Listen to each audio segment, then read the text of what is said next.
Dois homens em motos de neve cruzam uma trilha congelada no norte da Suécia. Por uma brecha na neve, avistam a silhueta de um carro, soterrado sob 1 metro de gelo e neve em pó. Presumem que foi abandonado há anos. Então um deles limpa o vidro e algo lá dentro se mexe. O nome dele era Peter Skyberg. Tinha 44 anos, natural de Örebro, no centro da Suécia. No inverno de 2011, sua vida estava desmoronando. Devia quase 200 mil. Um tribunal havia ordenado a apreensão de seus bens. Sua namorada o havia deixado.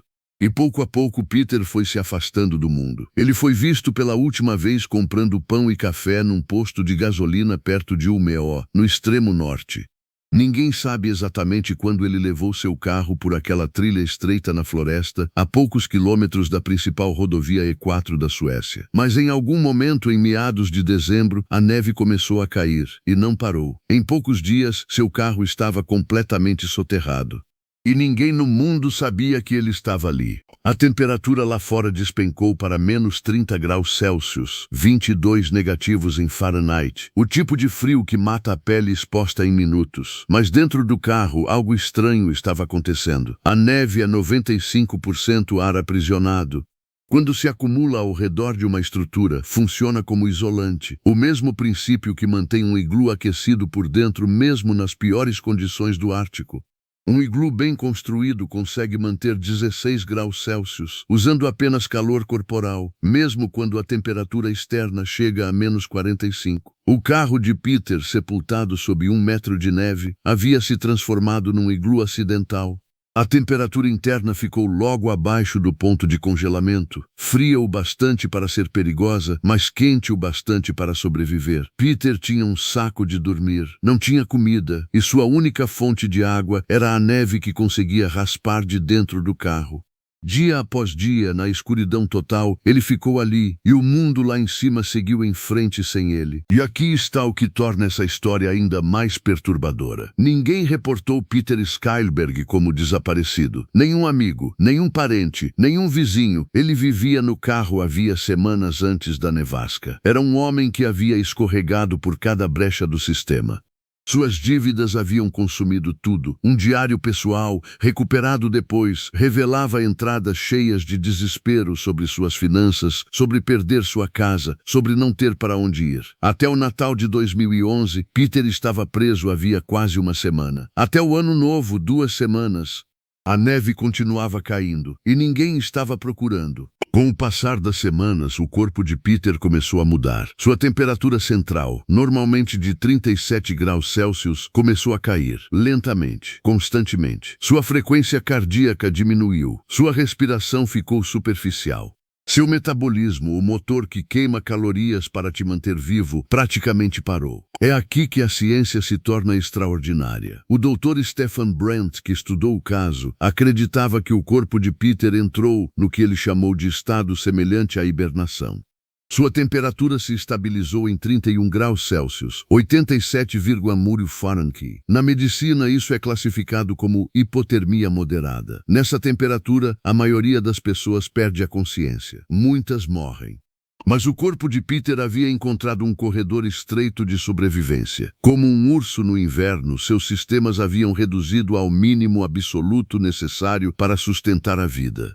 Ele perdeu 19 quilos e 42 libras, enquanto seu corpo consumia suas próprias reservas. Músculo, gordura, tudo o que pudesse queimar para manter o coração batendo por mais um agarre. A literatura médica afirma que um adulto saudável com acesso à água consegue sobreviver aproximadamente 30 dias sem comida. Os casos documentados mais extremos, os grevistas de fome irlandeses de 1981, duraram aproximadamente 60 dias.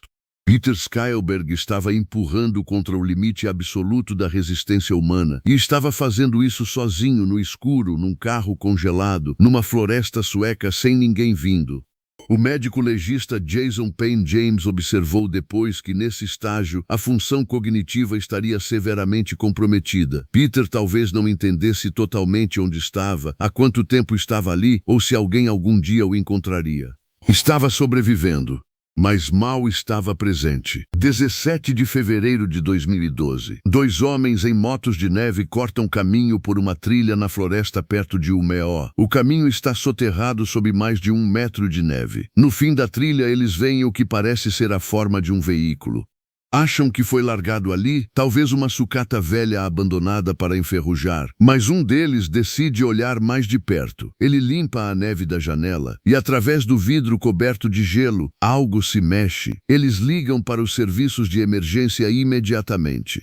As equipes de resgate chegam e começam a escavar. Demora. O carro está completamente encapsulado. Quando finalmente forçam a porta, encontram um homem num saco de dormir, mal consciente, esquelético, vivo. O policial Ebenberg, um dos primeiros a responder, disse que Peter mal conseguia falar. As únicas palavras que conseguiu dizer foram neve e comer. Peter foi levado às pressas ao Hospital Universitário de Norrland em Umeå. O Dr. Ulf Segerberg, o diretor médico, chamou de um caso único na vida. Sua temperatura corporal era de 31 graus. Havia perdido 42 libras. Estava gravemente desidratado e desnutrido.